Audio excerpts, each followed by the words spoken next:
Saudamos a todos os nossos irmãos e irmãs com a paz do nosso Salvador e intercessor Jesus Cristo. Sejam bem-vindos a mais um estudo da Palavra de Deus. Antes de iniciarmos, vamos fazer uma breve oração. Maravilhoso Deus, Pai Criador dos céus e da terra, aqui estamos diante do Teu trono, eu e meus irmãos e minhas irmãs, primeiramente para te pedir perdão dos nossos pecados. Tem misericórdia de nós, Senhor. Conceda-nos o Teu Santo Espírito para nos dar entendimento do que for lido nesse momento. Nós te agradecemos pelo mérito de Cristo. Amém. Hoje, meus irmãos e minhas irmãs, nós vamos dar continuidade à leitura do Espírito de Profecia. Na Eventos Finais, nós vamos ler agora o capítulo 6. O título é O Estilo de Vida e as Atividades do Remanescente. Espírito de Serviço, Abnegação. Deus tem esperado por muito tempo que o espírito de serviço se apodere de toda a igreja, de maneira que cada um trabalhe para ele segundo sua habilidade. Quando os membros da igreja de Deus fizerem a obra que lhes é indicada nos necessitados campos nacionais e estrangeiros, em cumprimento da comissão evangélica, todo mundo será logo advertido, e o Senhor Jesus retornará à terra com poder e grande glória. Atos dos Apóstolos, página 111. Por toda parte existe a tendência de substituir o esforço individual pela obra de organizações. A sabedoria humana tende à consolidação, à centralização, à edificação de grandes igrejas e instituições. Muitos deixam para as instituições e organizações a obra da beneficência. Eximem-se do contato com o mundo e seu coração se torna frio. Ficam absorvidos consigo mesmo e insensíveis. Morre no coração o amor que deve ser dedicado somente a Deus e às pessoas. Cristo confia a seus seguidores uma obra individual, uma obra que não pode ser feita por procuração.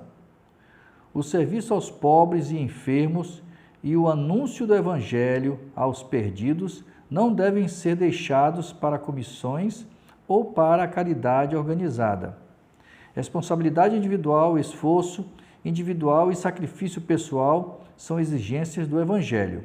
A Ciência do Bom Viver, página 147. Mantenha-se ocupado até que eu volte. Cristo diz: mantenha-se ocupados até que eu volte. Lucas 19, 13. Talvez falte apenas alguns anos para que termine a história de nossa vida, mas até lá devemos nos manter ocupados. Cristo quer que cada pessoa se habitue a esperar calmamente a segunda vinda dele. Todos devem examinar diariamente a palavra de Deus, mas não negligenciar os deveres atuais. Carta 28 de 1897. Então, meu irmão, minha irmã, nós temos que examinar as Escrituras direto, todos os dias. Cristo declarou que quando ele vier, alguns de seu povo do advento estarão empenhados em transações comerciais. Alguns estarão semeando no campo, outros ceifando e colhendo o que foi ceifado ou trabalhando no moinho. Não é a vontade de Deus que seus eleitos abandonem os deveres e as responsabilidades da vida e se entreguem à ociosa contemplação, vivendo num devaneio religioso. Manuscrito 26 de 1901. Tornemos nossa vida repleta de todas as boas obras que pudermos fazer. Testemunhos para a Igreja, volume 5, página 488. Como se cada dia fosse o último. Devemos vigiar, trabalhar e orar como se esse fosse o último dia a nós concedido. Testemunhos para a Igreja, volume 5, página 200. Nossa única segurança está em realizar o trabalho de cada dia como ele se apresenta, labutando, vigiando, esperando e confiando em todas as ocasiões na força daquele que esteve morto, mas reviveu e está vivo para todo sempre. Carta 66, de 1894. Cada manhã, consagrem-se a Deus com seus filhos. Não façam cálculos para meses ou anos, eles não lhes pertencem. Um curto dia é o que lhes é dado, como se esse fosse o último dia de vocês na terra. Trabalhem para o Mestre durante suas horas. Apresentem a Deus todos os seus planos para serem executados ou rejeitados, conforme sua providência indique. Testemunhos para a Igreja, volume 7, página 44. Dedicado à observância do sábado. É intuito do Pai Celestial preservar entre os seres humanos, por meio da observância do sábado, o conhecimento de si mesmo. Seu desejo é que o sábado nos aponte para Ele como o único Deus verdadeiro e, pelo conhecimento dele, possamos ter vida e paz. Testemunhos para a Igreja, volume 6, página 349. Durante toda a semana, devemos ter em mente o sábado e fazer a preparação indispensável a fim de observá-lo conforme o mandamento. Não devemos observá-lo simplesmente como uma questão de lei. Devemos compreender suas relações espirituais com todos os negócios da vida. Quando o sábado é lembrado dessa forma, as coisas materiais não influirão sobre o exercício espiritual de modo a prejudicá-lo. Nenhum serviço relacionado com os 6 dias anteriores será deixado para o sábado. Testemunhos para a Igreja, volume 6, página 353 e 354. Devemos atender às necessidades da vida, cuidar dos doentes, suprir as faltas dos necessitados. Não será tido por inocente aquele que negligenciar aliviar o sofrimento no sábado. O santo dia de repouso de Deus foi feito para o homem, e os atos de misericórdia estão em perfeita harmonia com seu desígnio. Deus não deseja que suas criaturas sofram uma hora de dor que possa ser aliviada no sábado ou em outro dia qualquer. O Desejado de Todas as Nações, página 207. Fiéis nos dízimos e nas ofertas. O dízimo é sagrado, reservado por Deus para si mesmo. Tem que ser trazido ao seu tesouro, ou seja, na igreja, para ser empregado na manutenção dos obreiros do Evangelho em seu trabalho, que são os pastores. Leiamos atentamente Malaquias 3 e vejamos o que diz o Senhor a respeito do dízimo. Testemunhos para a Igreja, volume 9, página 249. O Novo Testamento não dá novamente a lei do dízimo, como também não dá o do sábado, pois pressupõe a validade de ambas e explica sua profunda importância espiritual. Conselho sobre Mordomia, página 66. O Senhor convida hoje os adventistas do sétimo dia de todas as partes para se consagrarem a Ele e realizar, segundo sua capacidade, o máximo que lhes for possível para auxiliar sua obra.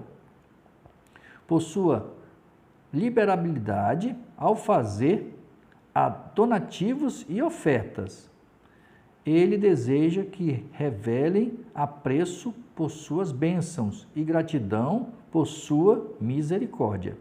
Testemunhas para a Igreja, volume 9, página 132. A caridade na hora da morte é um pobre substituto para a beneficência em vida. Testemunhos para a Igreja, volume 5, página 155. À medida que nos aproximamos do fim do tempo, aumentam continuamente a necessidade da obra. Testemunhos para a Igreja, volume 5, página 156. somos colocados sob prova no mundo a fim de determinar nossa habilitação para a vida futura. Nenhum daqueles cujo caráter estiver maculado com a nódoa imunda do egoísmo poderá entrar no céu. Portanto, Deus nos prova aqui, concedendo-nos bens para que o uso que fizermos deles possam revelar se nós poderão ser confiados as riquezas eternas. Conselho sobre mordomia, página 22. Estabelecer novas instituições. Alguns poderão dizer, se o Senhor vem logo, que necessidade há de estabelecer escolas, hospitais e fábricas de alimentos? Que necessidade há que nossos jovens aprendam ofícios? Faz parte do desígnio do Senhor que constantemente desenvolvamos os talentos que Ele nos deu. Não podemos fazer isso a menos que os usemos. A perspectiva da breve volta de Cristo não nos deve conduzir à indolência. Ao contrário, ela deve nos levar a fazer tudo o que pudermos para abençoar e beneficiar a humanidade. Medicina e Salvação, página 268. Uma grande obra precisa ser feita em todo o mundo e que ninguém conclua que, em virtude de estar próximo ao fim, não mais exista necessidade de esforço especial para o estabelecimento de várias instituições, que a causa demandará.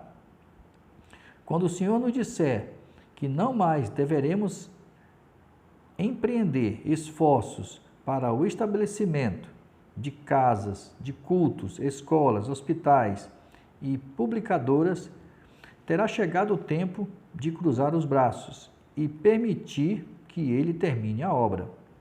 No entanto, agora temos a oportunidade de demonstrar zelo em favor de Deus e amor pela humanidade. Testemunhos para a Igreja, volume 6, página 440. Obra médica missionária.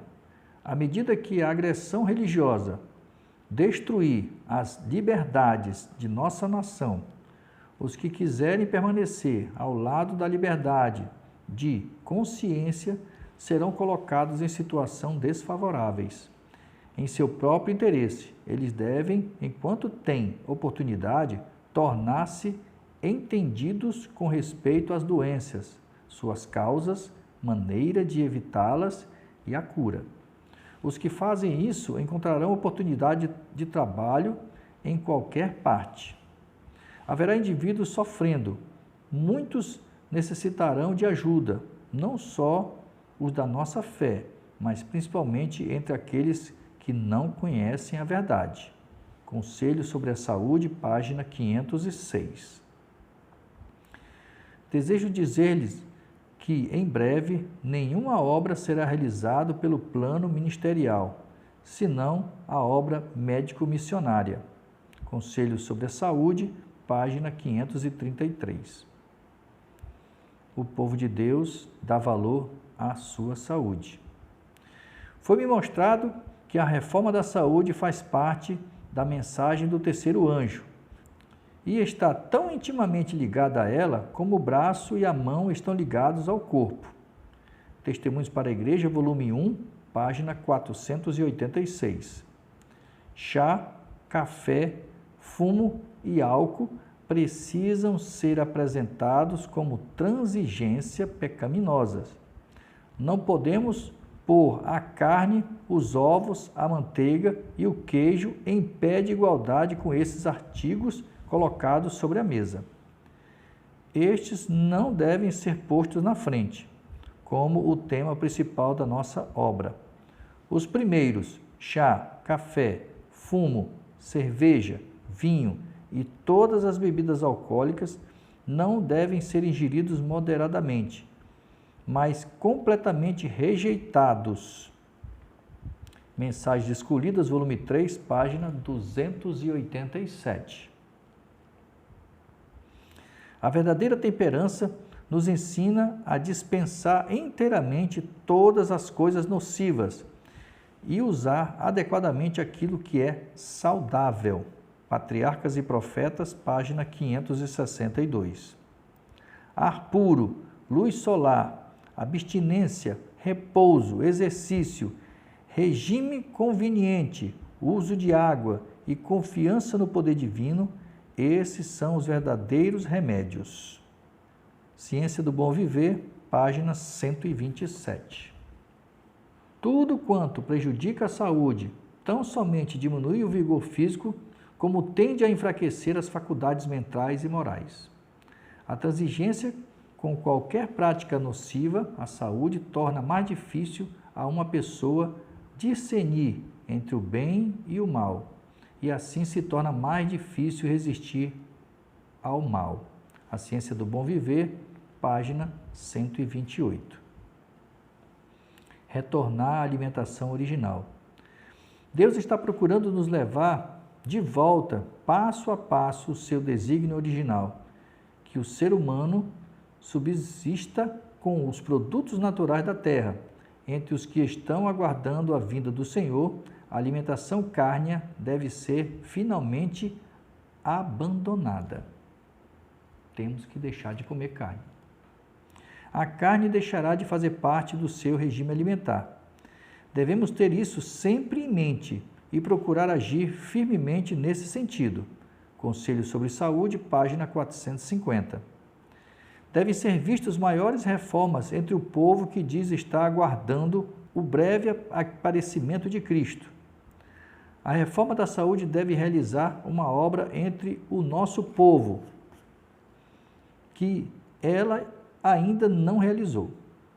Há os que devem estar atentos para o perigo de comer carne, pois ainda estão ingerindo a carne de animais, arriscando assim a saúde física, mental e espiritual. Muitos que agora estão apenas meio convertidos com relação à questão de comer carne se afastarão do povo de Deus para não mais andar com ele. Tempo para jejum e oração. Agora e daqui por diante até o fim do tempo, o povo de Deus deve ser mais fervoroso, mais desperto, não confiando em sua sabedoria, mas na sabedoria do seu líder. Deve separar dias de jejum e oração. Pode não ser exigido a completa abstinência de alimento, mas deve comer moderadamente do alimento mais simples. Conselhos sobre regime alimentar, páginas 188 e 189.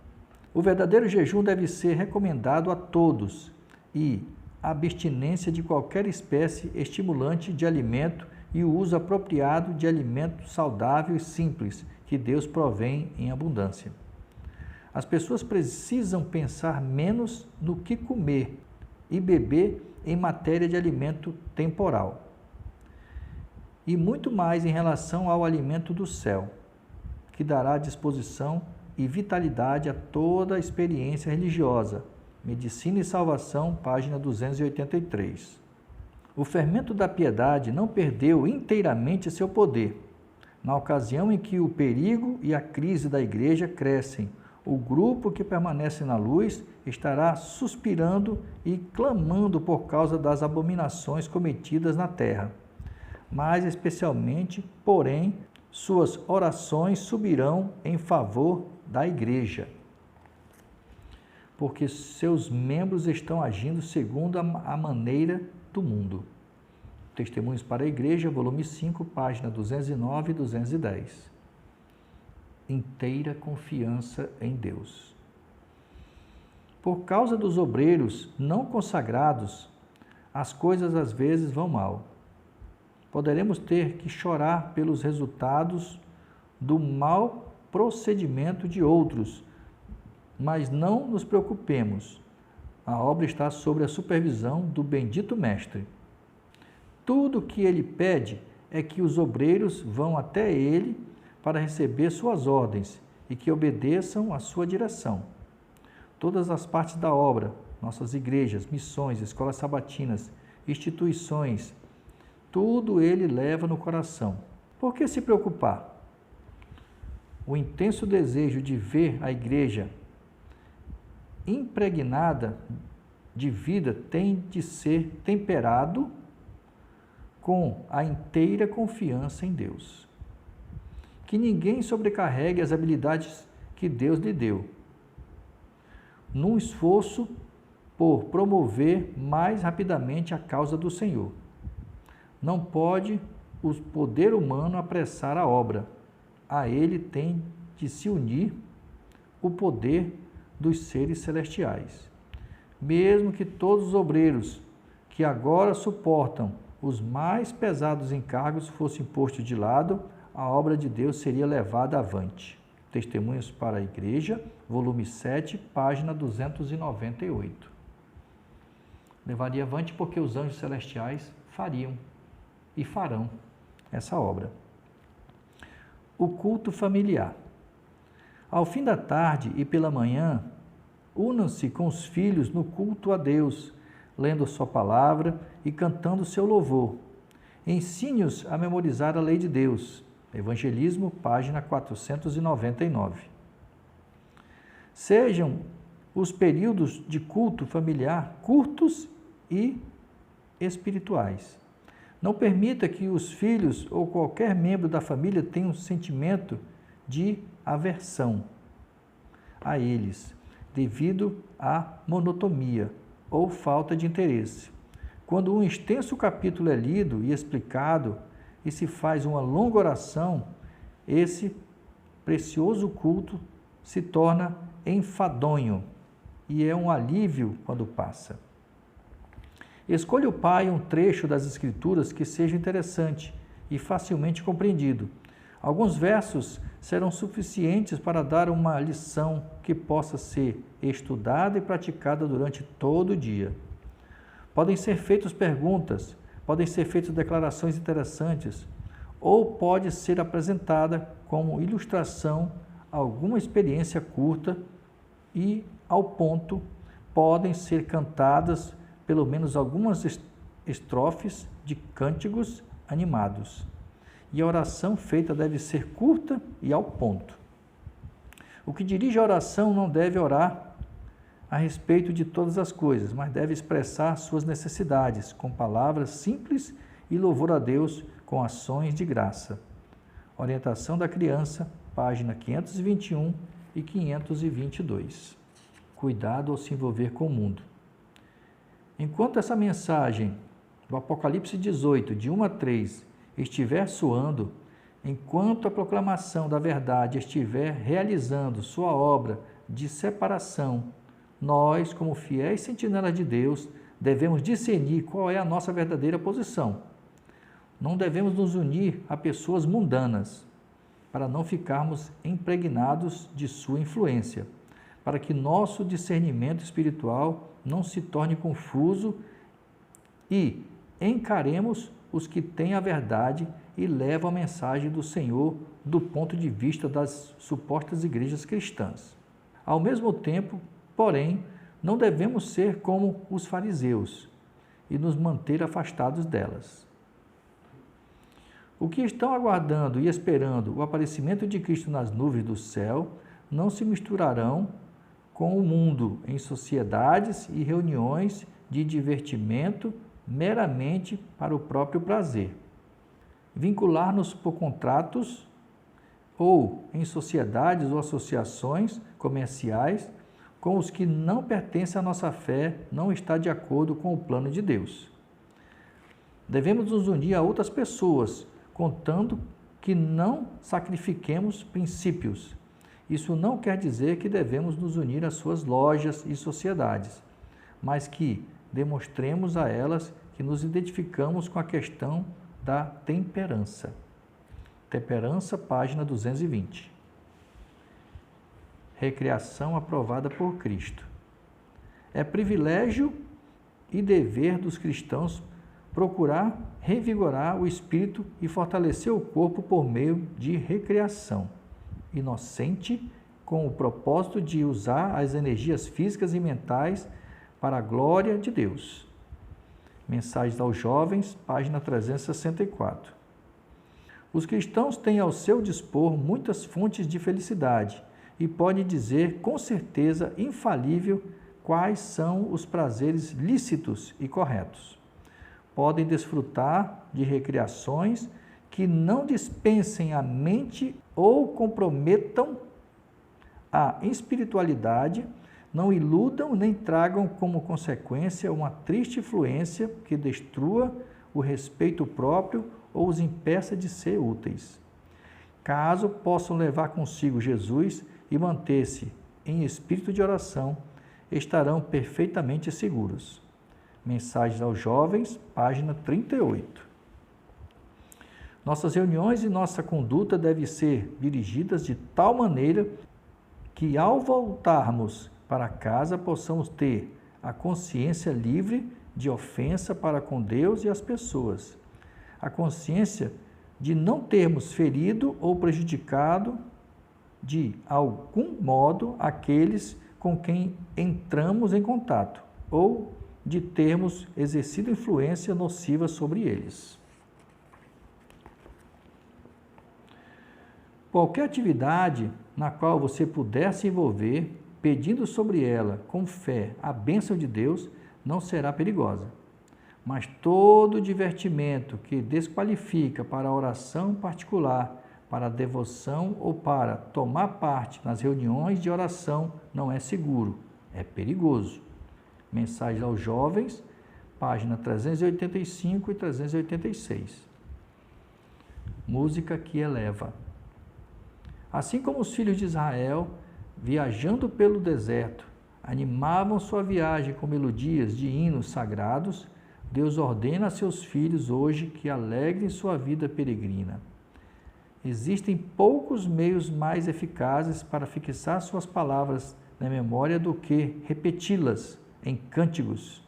Esse cântico tem um poder maravilhoso. Tem poder para subjugar naturezas rudes e incultas. Poder para suscitar pensamentos e despertar compaixão. Para promover a harmonia de ação e banir a tristeza e os maus pressentimentos, os quais destroem o ânimo e enfraquecem o esforço. Educação, páginas 167 e 168. A música faz parte do culto a Deus nas cortes celestiais e devemos nos esforçar em nossos cânticos de louvor para nos aproximar tanto quanto possível da harmonia dos coros celestiais. O cântico, como faz parte do culto religioso, é um ato de adoração, tanto quanto a prece. Patriarcas e Profetas, página 594. O uso de instrumentos musicais não é absolutamente questionável.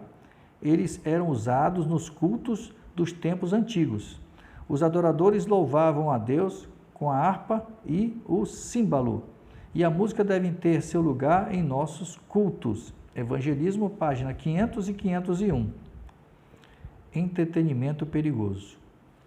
Entre as causas de diversões, a mais perigosa é o teatro. Lembra-se do teatro? E hoje se faz muito teatro dentro da casa do Senhor. Muito. Mas as pessoas dizem que é tudo para a honra e glória do Senhor. E eu vejo como desobediência. Em lugar de ser uma escola de moralidade e virtude, como costume ser chamado, ele é justamente o viveiro da imoralidade. Os hábitos imorais e as tendências pecaminosas são fortalecidos e confirmados por esses entretenimentos. As cantigas vulgares, os gestos, as expressões, as atitudes indecentes corrompem a imaginação e rebaixam a moral. Todo jovem que assiste regularmente a essas exibições será corrompido nos princípios. Não existe em nosso país uma influência mais poderosa para corromper a imaginação, destruir as impressões religiosas e enfraquecer o gosto pelos prazeres tranquilos e as sombrias realidades da vida, do que as diversões teatrais. O gosto por essas cenas aumentam cada vez que assistem a elas, assim como o desejo para com as bebidas intoxicantes se intensifica com o seu uso. Testemunhos para a Igreja, volume 4, página 652 e 653. As bênçãos de Deus não seriam invocadas sobre a hora passada no teatro ou na dança. Nenhum cristão desejaria morrer num lugar desses. Ninguém gostaria de ser encontrado ali quando Cristo retornar. Mensagens aos Jovens, página 398. Os únicos entretenimentos seguros são aqueles que não afastam os pensamentos sérios e religiosos. Os únicos lugares seguros de ajuntamento são aqueles os quais podemos levar Jesus conosco. Nossa alta vocação, página 282. Vestuário e adornos. Não há necessidade de fazer do assunto do vestuário o ponto principal de nossa religião. Há algo mais valioso sobre o que falar. Falemos de Cristo, e quando o coração estiver convertido, tudo o que não está em harmonia com a palavra de Deus cairá. Evangelismo, página 272. Se somos cristãos, seguiremos a Cristo, mesmo que o caminho em que tenhamos que andar contrarie nossas tendências naturais. Não há necessidade de dizer que não devemos usar isso ou aquilo, pois se o amor a essas coisas vãs estiver em nosso coração, deixar de usar nossos adornos apenas se assemelhará ao corte da folhagem de uma árvore. As tendências do coração natural de novo surgiriam. Devemos ter consciência própria. Orientação da criança, página 429 e 430. Suplico ao nosso povo que ande de forma cuidadosa e prudente diante de Deus, que cada um siga os costumes ao vestir até onde eles se conformem com os princípios da saúde. Nossas irmãs devem se vestir com simplicidade, como muitas o fazem, tendo vestidos de material bom e durável, modestos, apropriados para a sua idade. E não fiquem preocupadas com a questão do vestuário. Nossas irmãs devem se vestir com simplicidade, devem se trajar com roupas modestas, com simplicidade e sobriedade. Temos que dar ao mundo um exemplo vivo de adorno interior da graça de Deus. Mensagens Escolhidas, volume 3, página 242. A aparência exterior mostra o que está no coração. Testemunhos para a Igreja, volume 1, página 136. A necessidade de publicações. Devem ser editadas publicações escritas na linguagem mais clara e simples, explicando os assuntos de vital interesse e tornando conhecidas coisas que sobrevirão ao mundo. A primeira e a segunda mensagem foram dadas em 1843 e 1844. Essas são as mensagens angélicas, tá? E estamos agora sobre a proclamação da terceira mensagem angélica. Mas todas as três mensagens devem ainda ser proclamadas. Essas mensagens devemos dar ao mundo em publicações e em sermões, mostrando em termos de história profética as coisas que aconteceram e as que hão de acontecer. A verdade deve ser expressa com clareza em folhetos e pequenos livros espalhados como folhas de outono. Testemunhos para a Igreja, volume 9, página 231.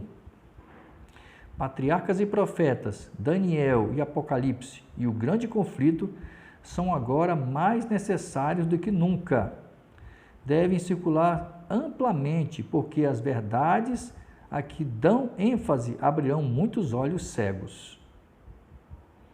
O Computor Evangelista, página 123. Enquanto durar o tempo da graça, haverá oportunidade para que o comportor trabalhe. Testemunhos para a Igreja, volume 6, página 478. Nossas revistas não devem conter acusações e ataques.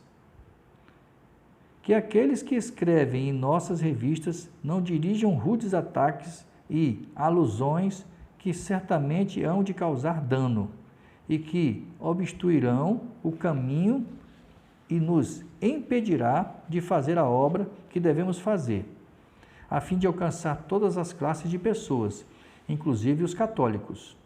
É nossa obra falar a verdade em amor e não misturar com a verdade os elementos não santificados do coração natural e falar coisas que se assemelhem ao mesmo Espírito manifestado por nossos inimigos. Não devemos utilizar palavras ásperas e cortantes. Que essas palavras sejam mantidas longe de qualquer artigo escrito ou de qualquer discurso proferido, seja a palavra de Deus que repreenda e corrija, que os homens finitos se escondam e permaneçam em Cristo.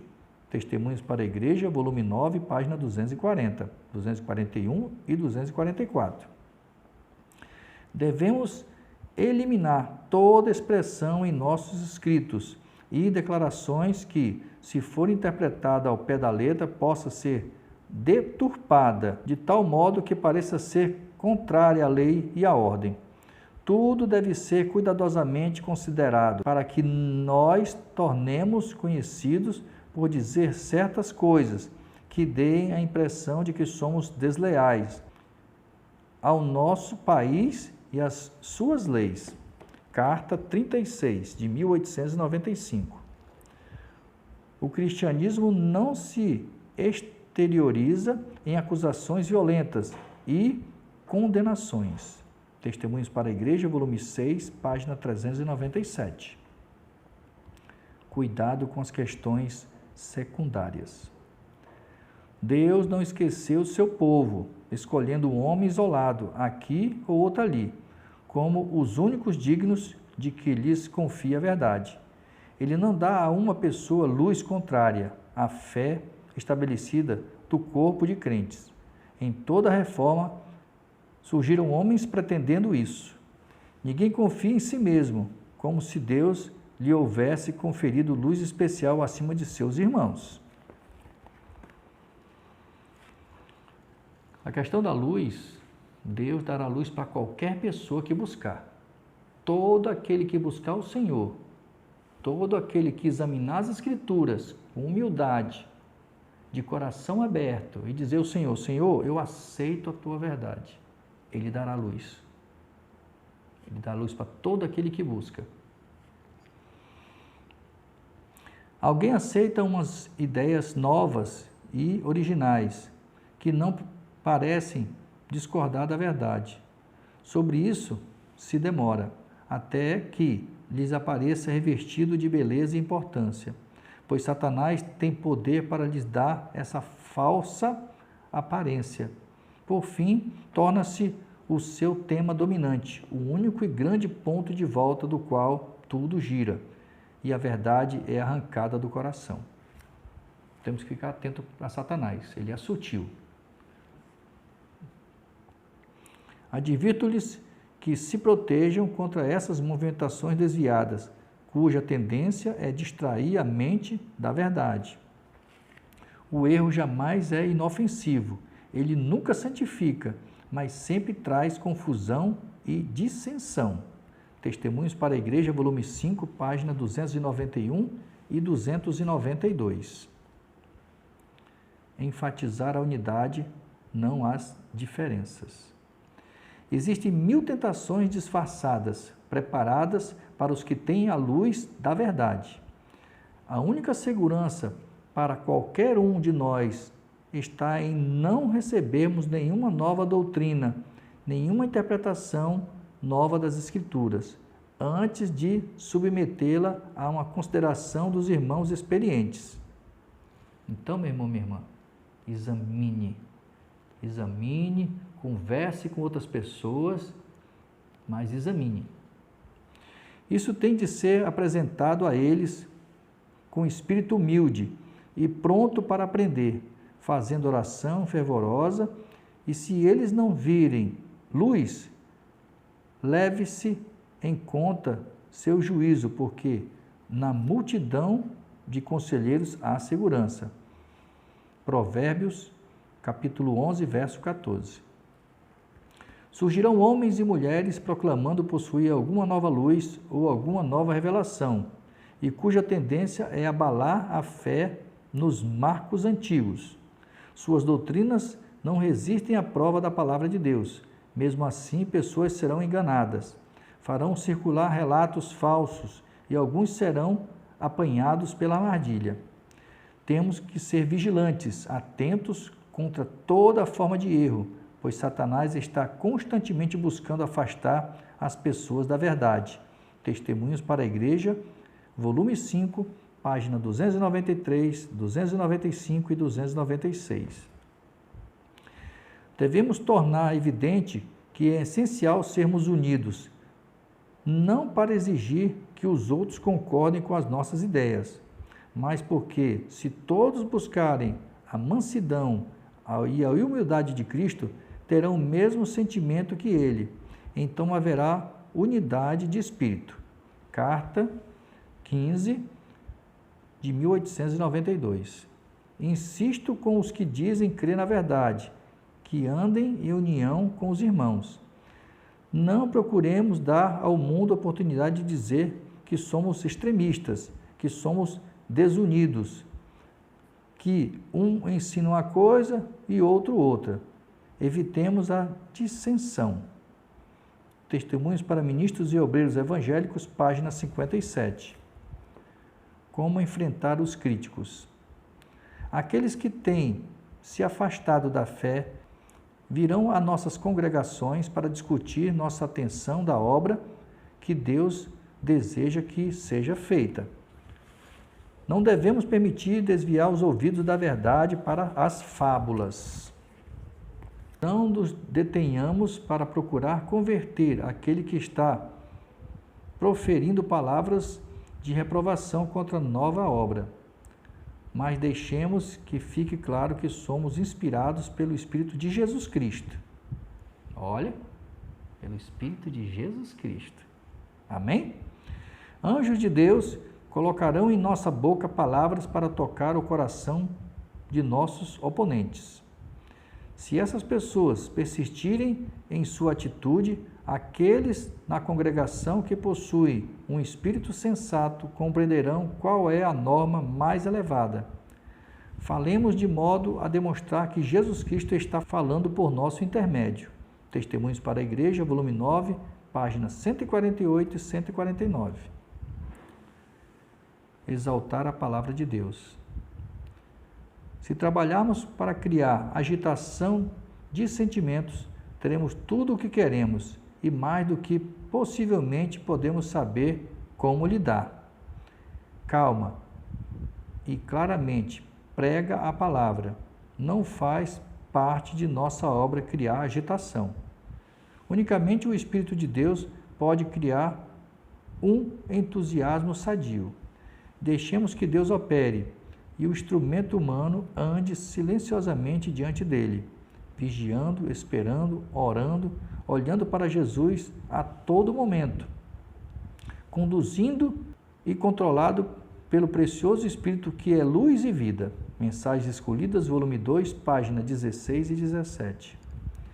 Precisamos ir ao povo com a sólida palavra de Deus, e quando eles receberem essa palavra, o Espírito Santo poderá vir, e ele vem sempre, como declarei antes, de uma forma aceitável ao discernimento de pessoas em nosso falar, em nosso canto e em todos os nossos cultos espirituais.